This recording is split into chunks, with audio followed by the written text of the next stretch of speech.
Estás escuchando Espacio Inversor con Pilay, el podcast de Pilay Uruguay sobre inversiones, educación financiera y actualidad. Buenos días a todos, bueno, un placer estar acá con mi amigo Sebastián, feliz de invitar. Me gustaría que nos cuentes un poco quién sos vos. Bueno, antes que nada, muchas gracias Javi por invitarme a este podcast. Me enorgullece mucho estar en la agenda importante de los diferentes referentes que yo sé que has invitado y sobre todo el fin de humanizar a las personas y saber quién está detrás de repente de lo que, como dijo el Papa Francisco, lo que está armando el lío en nuestro país. Así que, bueno, un poco me presento, soy arquitecto, soy casado, recién padre. Siempre digo sobre todo una de mis principales frases, soy amigo de mis amigos. Soy una persona que está permanentemente haciendo culto a la amistad, culto a la familia. Soy una persona que le cuida a los míos y sobre todo una persona que tiene, me atrevo a decir, como principal propósito de la vida, tener como base la autenticidad y la genuinidad. Creo que son las bases, las armas secretas para poder sobresalir en todos los ámbitos. Ahí vos tenés una curiosidad que creaste una empresa con tu papá de cero, pues en general uno se imagina, bueno, viene el padre, la funda y aparece el hijo, y vos decidiste elegir como socio a tu padre. Me gustaría que me cuentes un poco cómo surgió eso y qué cosas te potenciaron y por ahí qué dificultades encontraste también. Bueno, definitivamente yo creo que más que un plan, eso fue algo que me fue naciendo a medida que vine al mundo. Crecí en una casa con una familia muy unida que realmente me transmitieron con el ejemplo lo que son los valores del trabajo. Yo crecí viendo a mi padre luchar, una persona muy sacrificada, definitivamente es mi ídolo, sobre todo por la resiliencia.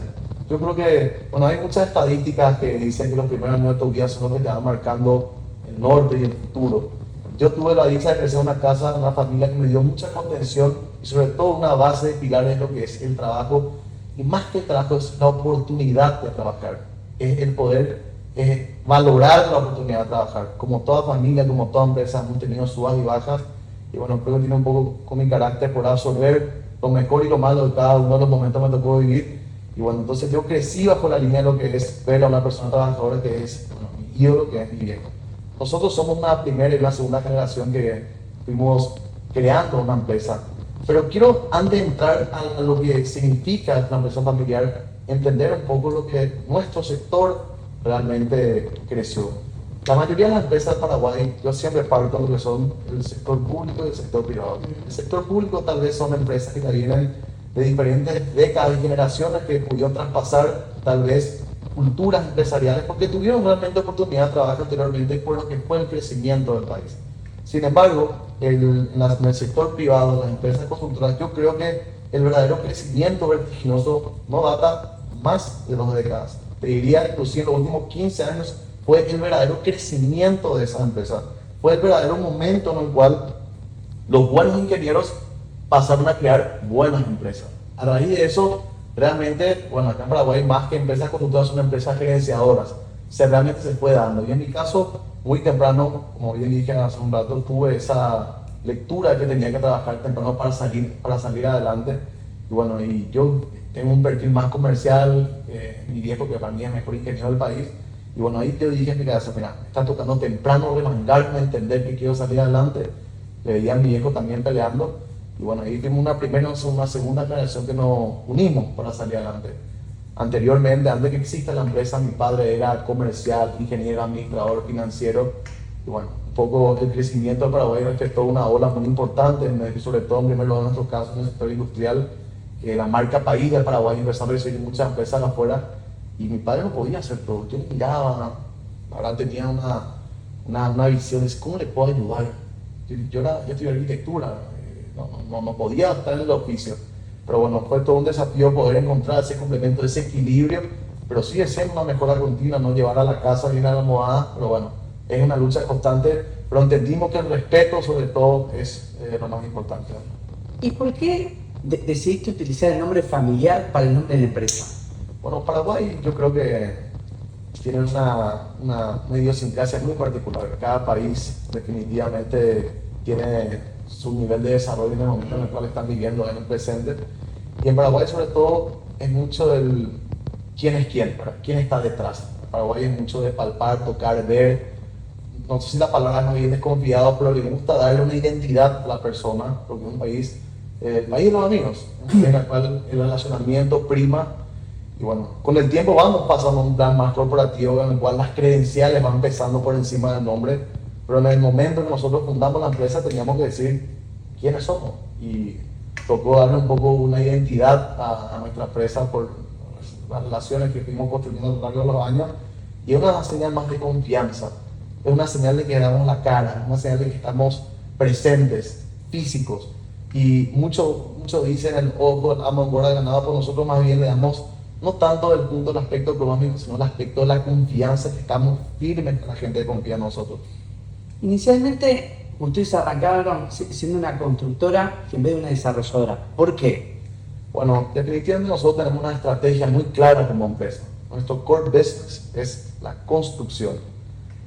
A raíz de eso fuimos armando una estrategia, una planificación empresarial en base a nuestro core business. Nosotros somos muy agradecidos con la gente que nos da la oportunidad de trabajar, como en este caso, en tu caso, Javi, por ejemplo, y bueno, una serie de clientes. No quiero nombrar a todos, pero bueno, porque no quiero olvidarme de nadie, pero la gente sabe quiénes son. Y siempre tenemos la visión de que no tenemos que volvernos competencia a la gente que nos da de comer, la gente que nos da las manos, la gente que nos da la oportunidad de trabajo. Pero al mismo tiempo dijimos, tenemos que tener una marca fuerte para sí también captar oportunidades de trabajo, y lo que hacemos es, en base a lo que se presenta, vamos distribuyendo a la gente que confía. Nosotros creo que somos una empresa boutique, si bien hoy creemos que estamos en una escala importante en nuestro medio, en la cantidad de metros cuadrados estamos construyendo, la cantidad de obras, la complejidad de las obras, los volúmenes, pero eso no significa que tengamos muchos clientes. Nosotros, antes que apostar a nuevos clientes, apostamos a sistemas de trabajo y apostamos a alianzas estratégicas. Nosotros, lejos de ser una empresa contratista, somos una empresa que nos metemos de lleno en pleno con la gente que confía en nosotros y tratamos de tener un valor agregado que va mucho más allá de lo que es la construcción. Para nosotros la construcción es algo que está comoditizado, es algo que sabemos que hay colegas y empresas muy importantes y muy buenas también, y dijimos, mira, si vamos a comparar manzana con manzana, vamos a estar siempre en similar precio. Entonces buscamos qué paso más damos, y lejos de ser una competencia buscamos ser un valor agregado en el modelo de negocio que tienen nuestros clientes. Ahí, hoy, contanos un poco de la realidad de usted. ¿Cuántos departamentos están construyendo? ¿Cantidad de empleados? ¿Cómo es un poco nosotros, la decisión? Como un pitch en nuestra carta de presentación, somos una empresa de más de 300 funcionarios, por ejemplo, arquitectos, ingenieros, economistas, administradores. Somos una empresa de más de 2.500 obreros, por hoy. O sea, estamos dando de comer, estamos dando mano de obra a más de 2.800 personas.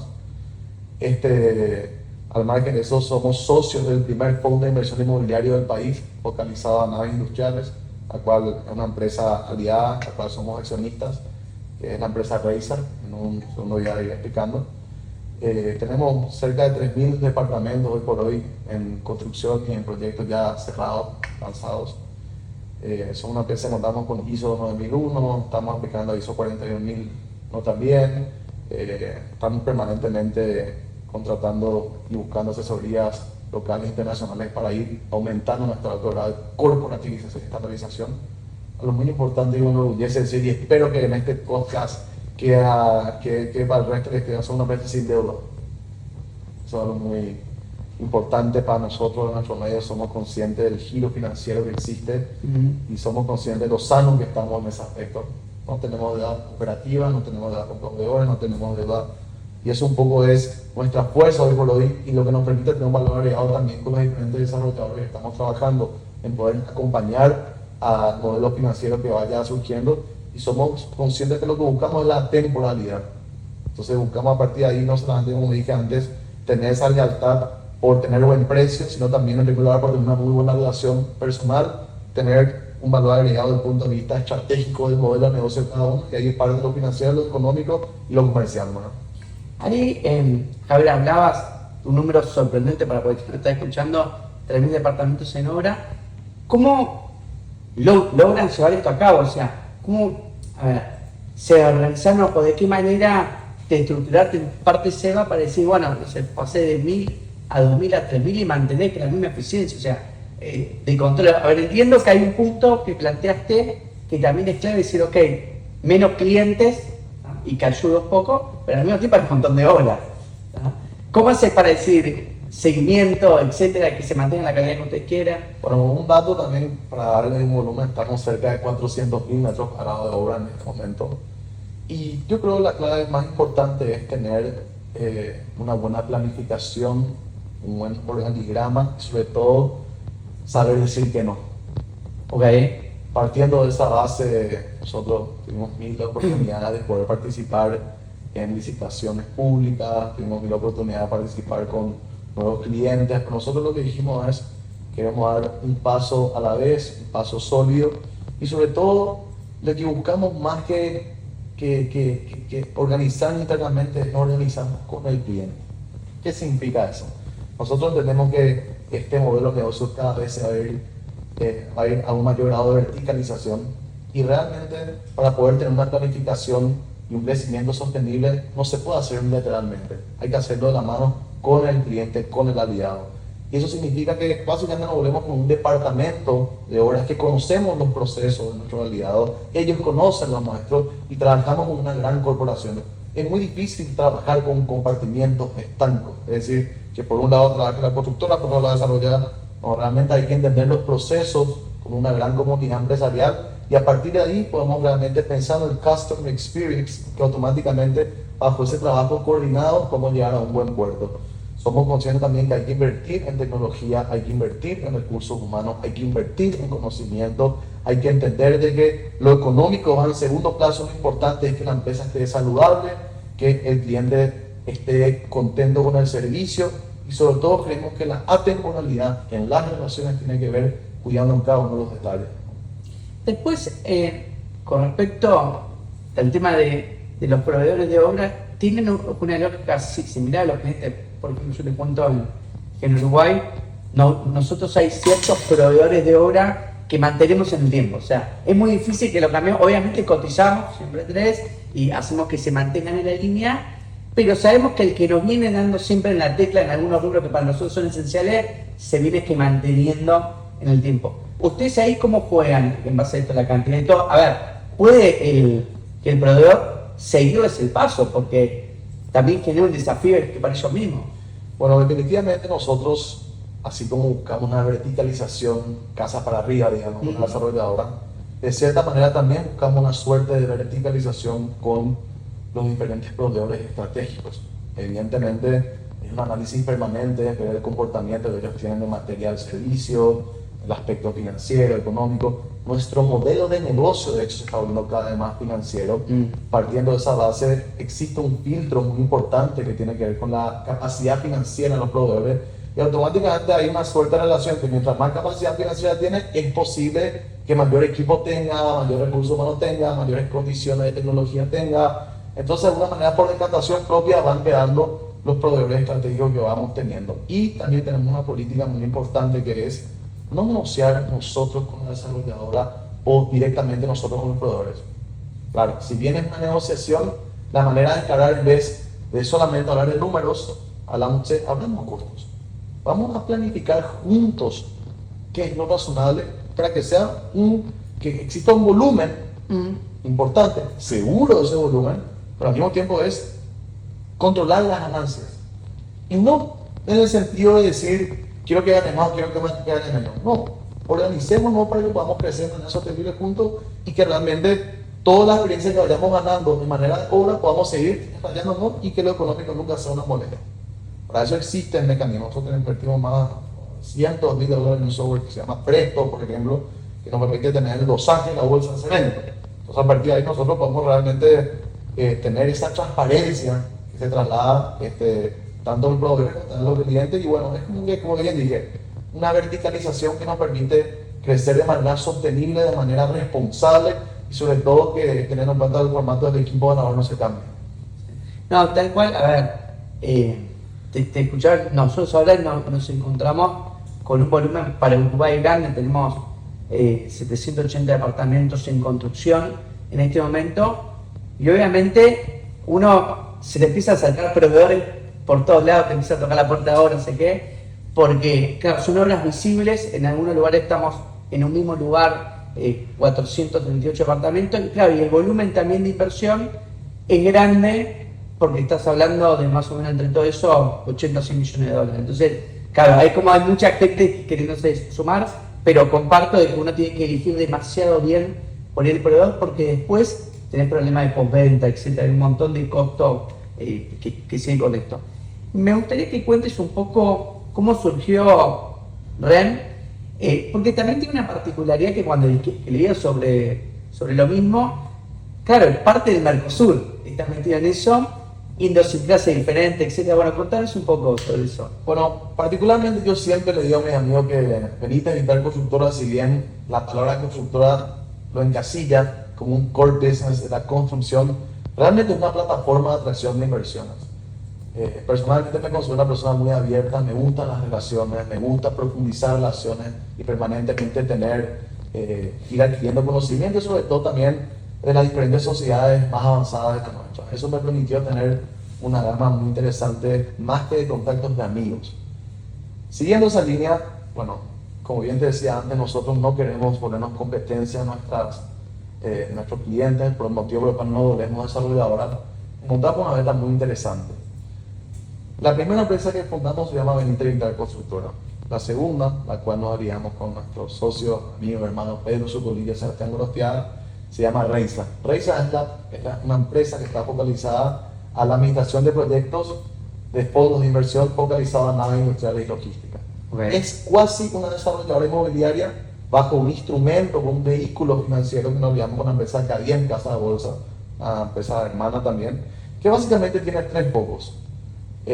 Por un lado está lo que es el Build to Suit, es decir, viene una empresa de afuera que quiere hacer calzado. Hola, vengo a Paraguay, quiero instalar, necesito 10.000 metros cuadrados. ¿Dónde? Necesito que esté en Asunción, porque ahí están los puertos privados y yo exporto a Estados Unidos. Perfecto. Nosotros tenemos landbank realmente en todo el país que nos adaptamos a la necesidad del cliente. Tenemos el equipo de la constructora, que es un proveedor de Reisa, que le hace el proyecto. Tenemos un capital con el fondo que le construimos y alquilamos un negocio de renta. Entonces, el Build to Suit es uno de los negocios. El segundo modelo de negocio es el leaseback, que existe una empresa de calzado, como eso existió, tiene su fábrica, tiene su terreno, tiene sus instalaciones. Nosotros con el fondo le compramos para que esa empresa, en vez de tener parado millones de dólares en un negocio no es el suyo, se capitaliza, compra maquinaria, materia prima, todo. Nosotros le compramos y en el mismo acto lo alquilamos a largo plazo. Ese pasa de CAPEX a OPEX. Y el tercer modelo de negocio básicamente es que tenemos terrenos que desarrollamos en construir naves industriales, construimos y alquilamos.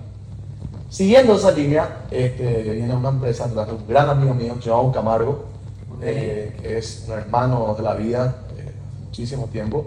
Que, bueno, ¿de dónde es? Es de São Paulo, bueno, tiene un grupo empresarial muy importante allá. Nos unimos a un vínculo personal, después de 8 años sacamos el primer negocio. Bueno, eso te decía, soy amigo de mis amigos, no es que primamos el negocio, realmente es un testimonio que siempre digo y no tengo casos y hermanos que me respaldan. Y viene y me dice, Seba, necesito aterrizar en Paraguay, necesito energía. Bueno, entonces empezábamos la historia de que, por supuesto, claro que sí.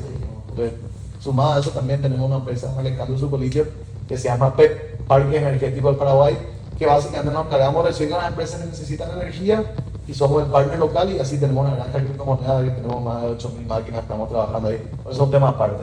Con ese Otra diversión. Con ese conocimiento, con esa experiencia, tuvimos un conocimiento de lo que era el circuito de terminal electrointensiva y dijimos, bueno, ahora que conocemos, por supuesto que sí. Entonces a raíz de eso, viene Joao, hacemos todo el dinero que necesitaba, que esto y lo otro, y dijimos, perfecto. A través del fondo tenemos el terreno, a través del fondo tenemos la capacidad de invertir en la infraestructura de la fábrica.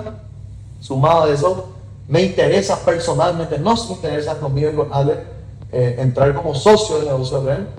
Bueno, a raíz de eso le invitamos a Tommy Caragocian, como te comenté también, que era nuestro socio hermano argentino. Y a raíz también de eso, John le invitó a Michael Pepper, también, que tiene un grupo muy importante en el Brasil, grupo usando la celulosa. Y a raíz de más, bueno, armamos realmente el Mercosur privado, como jugaron unos cuantos amigos.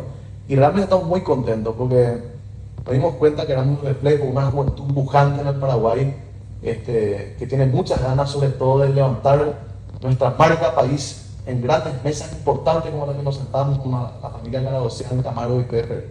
Creemos que tuvimos la capacidad de mostrar la nueva versión de lo que podemos ofrecer como Plaza Paraguaya, como empresarios, como industriales, también como un sector financiero confiable que tiene la capacidad de poder acompañar ese aterrizaje y darle esa ronda roja a estos grandes empresarios. ¿Qué te sorprendió, Seba, de la forma de trabajo de un argentino, de un brasilero? O sea, ¿encontraste alguna diferencia de lo habitual o similitudes en muchas cosas? Y voy a partir en diferentes partes de la respuesta. Nosotros somos paraguayos, estamos hace décadas con la energía disponible en nuestro país. Una de las materias primas también de REM es el cuarzo. Desde que Paraguay tenemos cuarzo, tenemos hace décadas energía, tenemos cuarzo.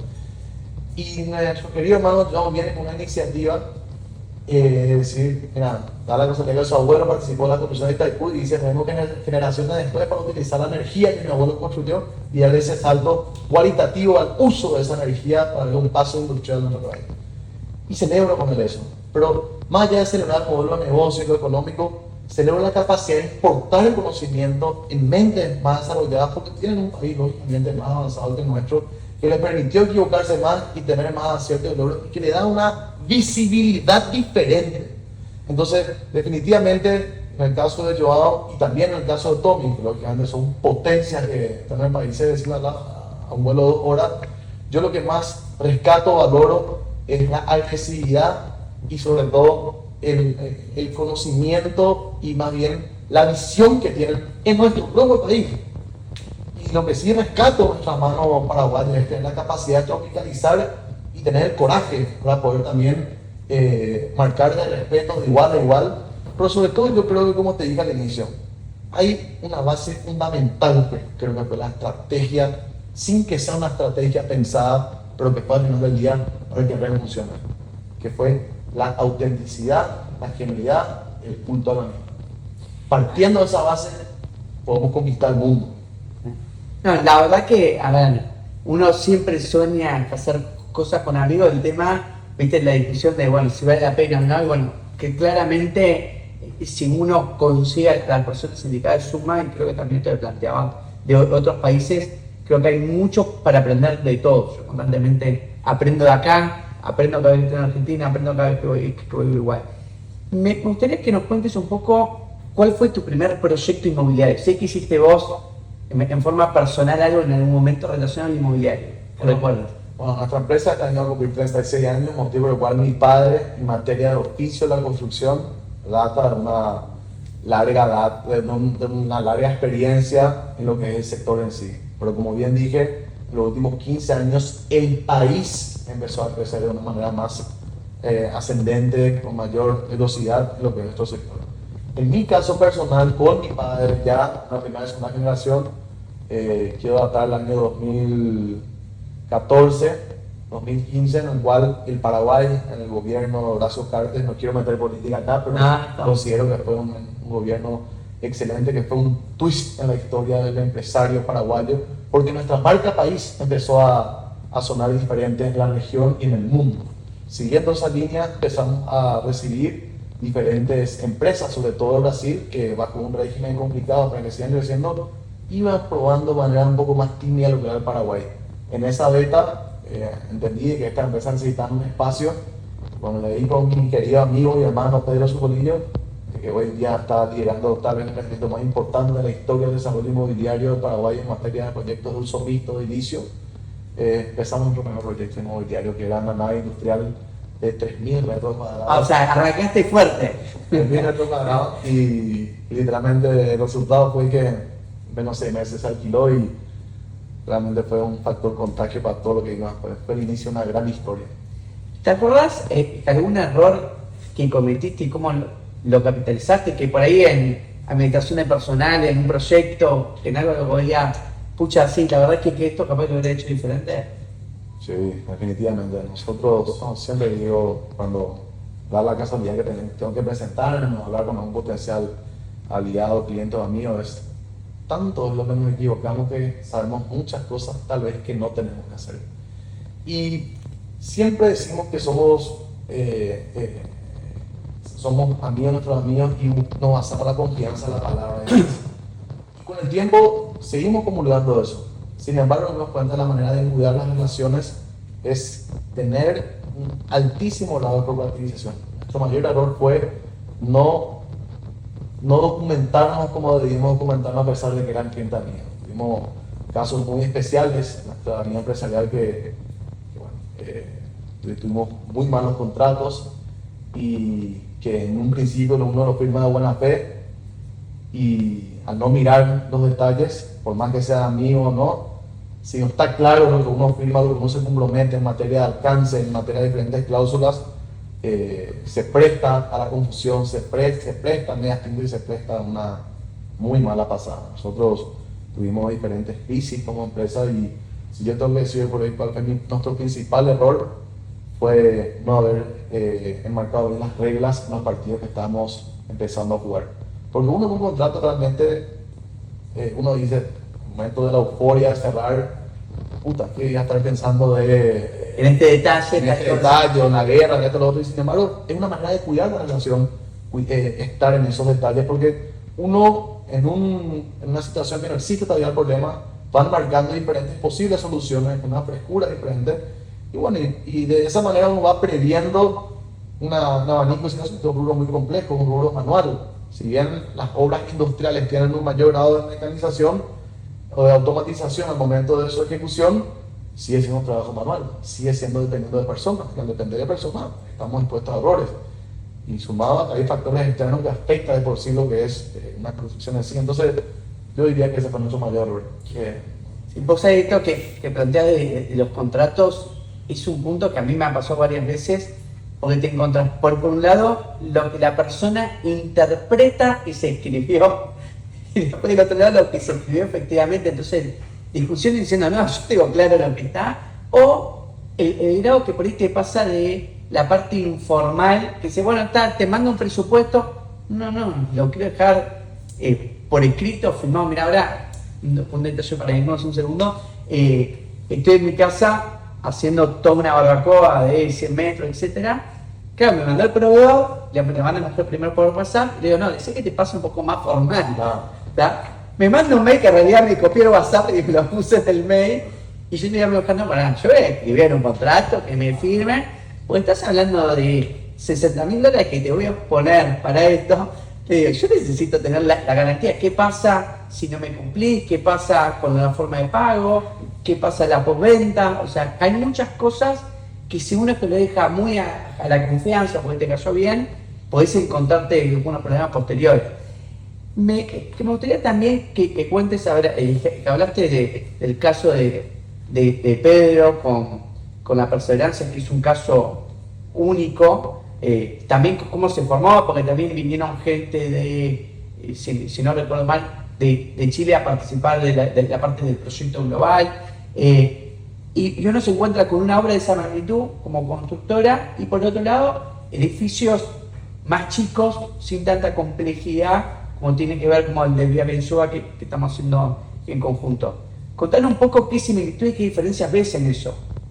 Bueno, definitivamente, si bien el core en materia constructiva, vamos a lo mismo, tenemos que construir, hay que entender bien el origen del modelo de negocio. Okay. Porque al final ahí parte realmente la diferencia. En la mayoría de los edificios, en el caso de Suba, Vía Bien y demás, son productos que están comoditizados, en el cual existe un padrón estándar y posiblemente los cambios que puedan existir son mínimos. De esa manera existe un proyecto ejecutivo que posiblemente no tenga variaciones y es algo que está más tendiendo a una suerte de la industria de la construcción. Partiendo de esa base existen procesos bien marcados y tenemos ya un know-how, como siempre dije, ya nos equivocamos muchas veces, entonces de cierta manera tenemos esa capacidad de poder construir sin mayores sorpresas. En proyectos como Distrito Perseverancia tienen otro lado de complejidad. Al ser un proyecto de uso mixto, estamos hablando de que tiene un sector residencial, un sector corporativo y un sector comercial, responde a usos diferentes. Y sobre todo, como siempre decimos con Pedro, es una obra viva, es una obra que permanentemente va sufriendo una suerte de cambios, pues porque su modelo de negocio es trabajar con terceros y cuartos. Es decir, en el sector residencial estamos hablando de un perfil de cliente que tiene un proceso de customización de sus departamentos. Entonces, de cierta manera, uno está permanentemente en un desarrollo ejecutivo que eso genera una documentación diferente en los diferentes sectores de la obra, y ahí existe un desafío de una planificación, de una eficiencia al momento de tener esa herramienta para poder construir. Sumado a eso, lo que es la parte comercial, ahí dependemos inclusive de las diferentes marcas y usos que van a tener cada uno de esos locatarios, y que otra vez cada uno de ellos tiene sus propios proveedores para que puedan ir a desarrollarse, y lo mismo aplica a lo que es el sector corporativo. O sea, nosotros, por ejemplo, tuvimos esta obra, fue una obra muy importante. El proyecto vino realmente de México, estudio Sordo Magdaleno, estudio, no te diría, tope de gama, uno del mundo en proyectos de uso mixto de esta envergadura. El proyecto ejecutivo lo hicimos localmente, pero como siempre digo, en Paraguay la palabra constructora se confunde de repente muchas veces con gerenciador. Okay. Nosotros acá en Paraguay, la mayoría de las empresas que vemos, no es que todos los contratistas ahora son parte de la nómina, son subcontratistas que van participando a un gerenciamiento que nos vuelve constructora. Y acá en este proyecto nosotros gerenciamos el proyecto ejecutivo y gerenciamos la construcción. Perfecto. Dentro de esos subcontratos sí hubo también estudios que vinieron de Inglaterra, de Brasil, de China, Argentina, que forman parte de lo que es la documentación para el momento de la ejecución de la obra local de Bolivia, diferentes lugares. Pero sí, fue un desafío muy importante, son modelos diferentes, hay una curva de aprendizaje, pero bueno, sospechamos ahora que la primicia que se vienen en proyectos similares, creemos que ya tenemos un know-how diferente y que va un poco a la tendencia de lo que son las obras tipo Suba Vida Bien. Ya tenemos un manual bastante establecido que sigue. Sí, vos sabés que una cosa que a mí me sorprende de Paraguay, que no se ve tanto en Uruguay, la cantidad, a ver, cómo el paraguayo intenta aprender, que esto mismo que vos decías de los argentinos, brasileños, etcétera, que te relacionaste, yo lo que veo acá es que sin vergüenza dicen, ok, vamos a traer el mejor estudio que hacen esto, que nos asesore sobre esto, porque claro, Paraguay hay mucho para hacer, hay muchas cosas, pero la gente que yo veo que están haciendo los grandes cambios en la ciudad, como en el caso de ustedes, Ale, Pedro, etcétera, buscan gente que le agregue un valor enorme para que realmente sea algo diferencial y agregue un valor y una pluralidad también al que está invirtiendo. Ahí, como para entender un poco de una curiosidad, viste que vos cuando entregás un local tenés como dos maneras, o sea, una te lo entrego completamente blanco, o sea, sin nada, y otra es, ok, llego y se lo hago exactamente como quiere el cliente. Ustedes en el caso de Distrito, ofrecieron también el punto de, hay veces, no sé, un supermercado que se instala o SAC, de hacerle todo el proyecto también al otro subcliente, porque en realidad es un cliente nuevo, con otras pretensiones, otras cosas, o dijeron, no, nuestra obligación es hasta acá y que después el otro se arregle el cliente nuevo que vino. Bueno, ya partí en dos partes de tu pregunta. Pues la primera pregunta fue, ¿cómo es que grupos de empresarios jóvenes paraguayos tienen esa visión y esa hambre tal vez de traer lo mejor del mundo a nuestra plaza paraguaya? Y a mí me gusta un poco hablar también, yo partí en dos partes de esa respuesta nuevamente. Por un lado, el contexto histórico de lo que es realmente el empresario, lo que fue la población paraguaya, y el segundo punto, lo que es el presente con la globalización. Paraguay históricamente, antes de la Gran Guerra, era un país extremadamente industrial con un comercio exterior muy abierto al mundo. En la década de 1860, además, el gobierno Carlos López. Y era una potencia muy importante. O sea, tenemos raíces de haber sido una potencia anteriormente. Fuimos uno de los primeros ferrocarriles de Sudamérica, además, que eso realmente data un poco nuestros antepasados. Luego de la Gran Guerra, además, se terminó con la Triple Alianza, el 90% de la población paraguaya, y durante el siglo XX fue una reconstrucción permanente, demográfica, y sobre todo un nacionalismo en entender qué significaba ser paraguayo, en diferentes regímenes, que al final del día desembocó a hoy tener un bono demográfico de un 70% de la población menos de 40 años. Sumado a todo eso, nosotros entendimos, y esta es mi visión, mi perspectiva de las cosas, no quiero hablar como la realidad absoluta, sino que es mi realidad, de lo que yo interpreto en base a lo que escucho y veo y vivo, es de que el sector privado supo involucrarse muy de lleno en el sector público, entendiendo que había que cuidar esta autonomía y esta previsibilidad, que es una palabra muy difícil de encontrar en la región. Y al tener esa previsibilidad, esa tranquilidad, como un joven pujante, tuve esa frescura para poder aprovechar esa globalización en entender qué pasaba en el mundo. Tuve hace poco la dicha de poder compartir con grandes personas en las Torres del Paine hace un par de semanas, escuchando realidades de lo que ocurría en Nicaragua, lo que ocurría en Venezuela, en Cuba.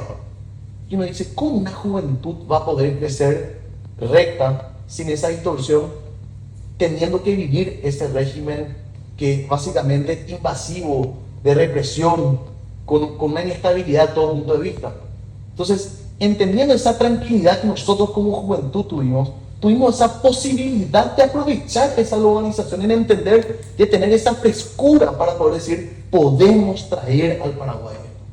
Tenemos las condiciones como país para hacer esto. Tenemos la chance de ser la joya de Sudamérica con previsibilidad. Entonces, bajo esa premisa, creemos que somos parte, un reflejo de esa juventud que tiene muchas ganas de globalizar el Paraguay, en cambiar ese mindset de lo que la gente tiene, de que Paraguay era el centro del contrabando, el centro de las falsificaciones, y somos el centro de las oportunidades. Entonces, bajo esa visión patriota de entender, ubicar Paraguay al mundo, creo que algo que comulgamos es traigamos lo mejor que podamos, entender lo que nuestro mercado puede aguantar. Entonces, respondiendo a tu primera pregunta, es un poco el origen de eso. El contexto histórico y la globalización que nos permitió poder aprovecharse e importar y entender cuál era la tendencia en el mundo. Eso es punto uno. Ahora, tu segunda pregunta fue acerca del distrito, acerca de los locales comerciales.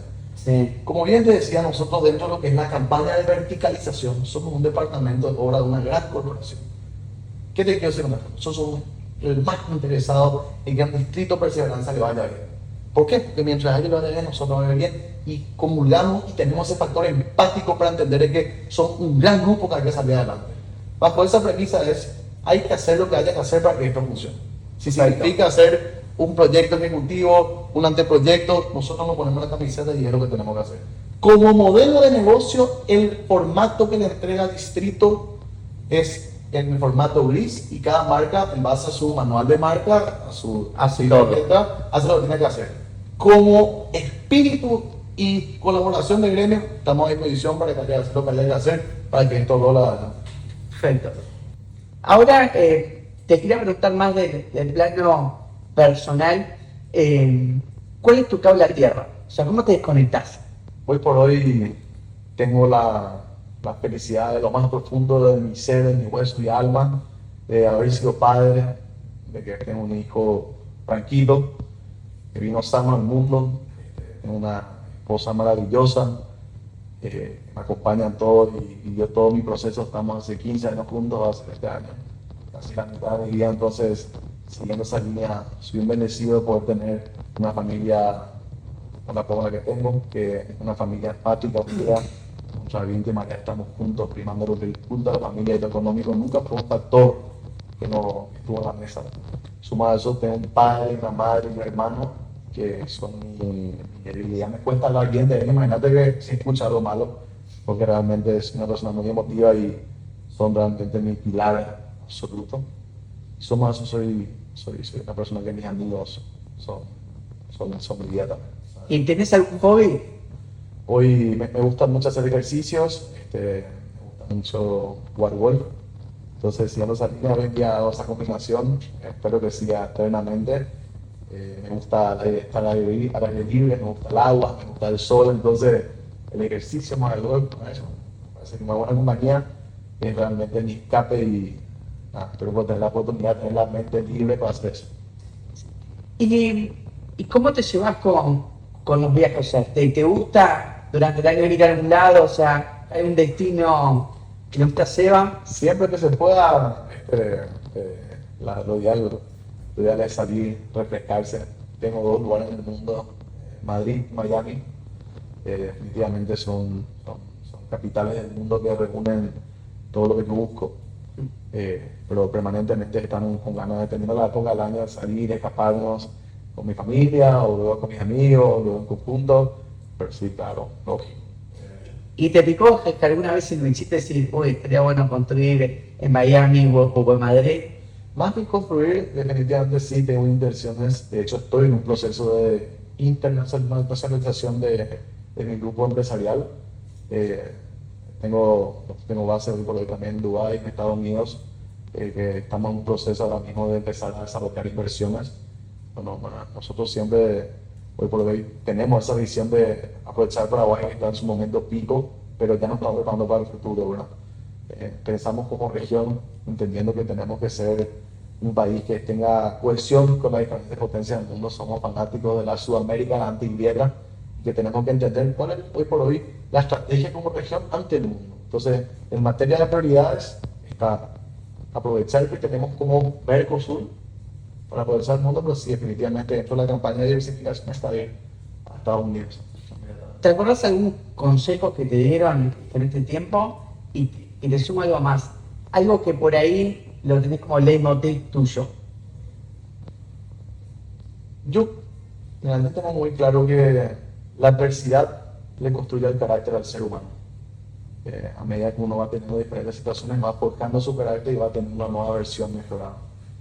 Tuve un clic en mi vida en el cual, cuando me di cuenta de que la autenticidad era la verdadera herramienta para salir adelante en todos los aspectos de la vida, me di cuenta de que es la verdadera. Si yo tengo que transmitir a Franquito, mi hijo, quien sea, es nunca perder la esencia. Cuando uno tiene muy clara la seguridad de la esencia, no negar de dónde vino, no negar lo que nos pude, aceptar, administrar, tirar para adelante en un marco bajo estricta autenticidad y genuinidad, entendiendo que hay que ir por derecha, las cosas siempre se acomodan. Así que de esa manera yo vivo, comulgo, establezco relaciones personales, laborales, todo tipo. Entonces a partir de ahí, las cosas no acomodan. Y al final del día las aves del mismo plumaje vuelan juntas. Nos terminamos contando a todos. Vos sabés que es muy cierto lo que decís. Yo soy una persona que he sido siempre muy franco, lo cual me ha generado enemigos y muy buenos amigos.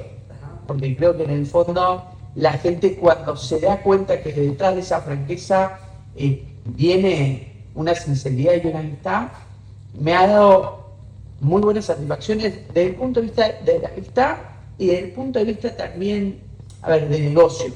Porque yo al tratar también con mucha gente, ante situaciones complejas, le digo, mira, esto, yo no te doy vuelta, o sea, esta es la realidad y así lo veo, y no me está gustando esto que está pasando. Que por ahí uno cae siempre en el miedo, cómo digo las cosas, cómo está, etc. Pero en el fondo, un poco lo que decís vos, termina teniendo una consecuencia después y terminas por ahí estando con personas que no querés estar. O sea, en definitiva, volvemos con lo que nos sentamos más cómodos, con lo que nos vamos a futuro, y creo que para que pueda una empresa o una relación también con amigos, etcétera, durar en el tiempo, tiene que haber una sinceridad bruta de todo. Porque, como mi mujer siempre me dice, nadie te va a criticar como yo. O sea, yo te veo constantemente, te veo con cosas palo, y yo intento, tomarlo siempre como algo positivo, porque creo que me ayuda a mejorar. Es más, en la compañía siempre incentivo mucho la crítica.